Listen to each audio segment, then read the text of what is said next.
বাচ্চাটাকে মূলত কিন্তু ডাক দিছে মহিলা, বাচ্চাটাকে মহিলা মূলত ডাক দিয়ে ঘরে নিছে।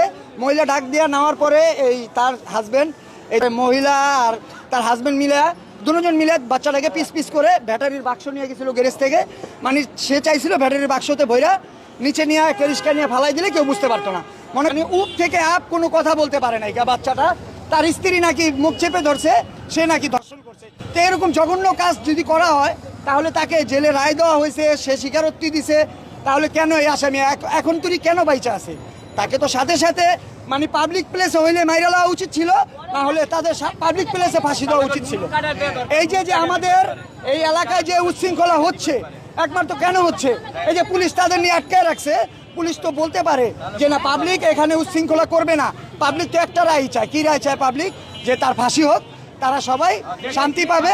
ওই যে আমাদের যে বাচ্চা মেয়েটা মারা গেছে, সেই মেয়েটার রুটাও শান্তি পাবে। কিন্তু আমরা তো তার অশান্তির ভিতর রাখছি।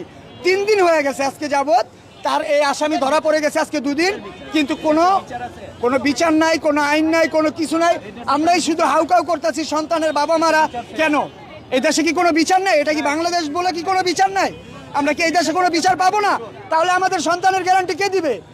তারেক রহমানকে বলছি যে এই দেশের প্রধানমন্ত্রী তারেক রহমানকে আমরা অনুরোধ করছি জনগণরা, যে তারে সাথে সাথে ফাঁসি দেওয়ার রায়টা দেওয়া হোক।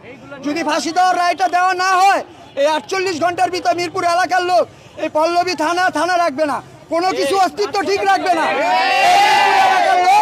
ভালো রাখবে না। লাগলে আগুন জ্বালিয়ে দেব।